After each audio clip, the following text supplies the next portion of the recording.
Hey guys, hope all is well. We're reaching the conclusion. We're reaching the conclusion of the Gospel of Luke. We've been going through the Gospel of Luke for quite some time now. Um, I guess I'll know in years following of how long it actually takes to make it through uh, our long excursion in the book of Genesis and then our long excursion through the Gospel of Luke. I think that those have encompassed most of our scripture class, which I don't necessarily see as a problem, but we haven't gotten to some of the parts of the New Testament that I wanted to. But we still got a couple of weeks to do that. But what I want to do today is talk a little bit about the crucifixion, which is just kind of going to sum up Luke 23 and Luke 24. You guys know the story. You're Catholic, you've heard this story um, once a year, if not several times a year since you were little. Um, and so you know what happens. You know how it goes. You've done the Stations of the Cross. Um, I'm not trying to belittle any of those practices. They're some of the most beautiful practices of our church, even though they don't really feel good. Some of those practices are the most important, the ones that don't really feel good. And I'm going to tell you why here in just a minute. But after that, we've always got to keep our eyes ahead to the resurrection. We have to remember that there's not just a crucifixion and a death, but there is a resurrection.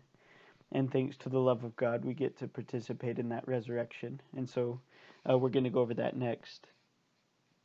But um, the cross of Christ. So our greatest example of love, and this is different for Christians than anybody else. Our greatest example of love is not a married man who loves his wife with all his heart and all his life.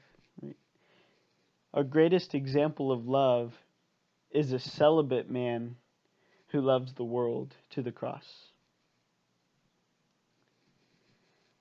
And that greatest example of love has to influence all of our other understandings of love, even if it be between a man and a wife. That example of love is essentially what it means to love.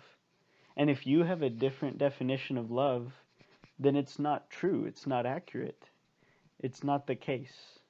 Okay, love is not a romantic feeling, far from it.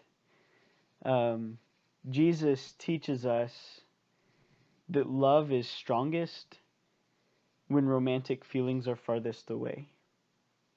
And that's not something you're going to receive from anywhere but Christianity.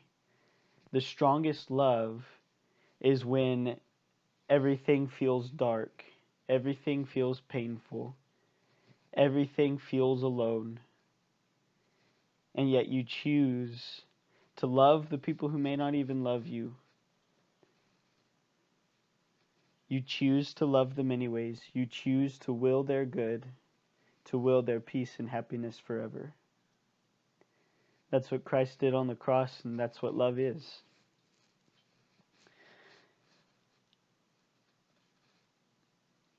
I'm a little speechless now.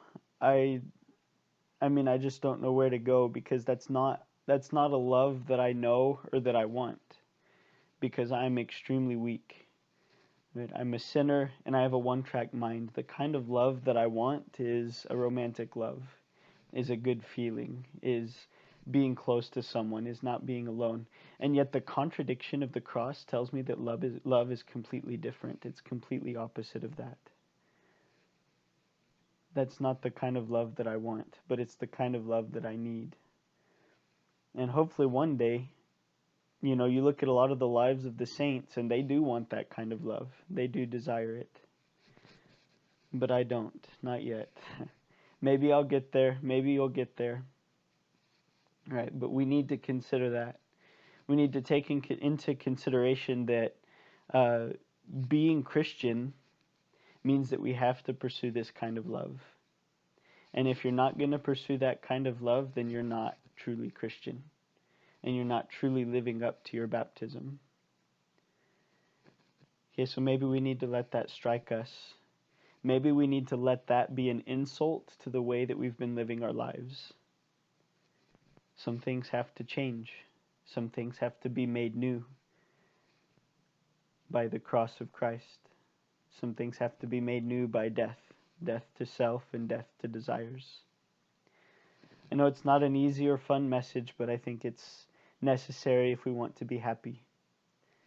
So let's take it into full consideration, be humble in the face of this truth, and let it at least have some effect on our lives. God bless you, and I hope that you will immerse yourself in the cross of Christ and his love for you.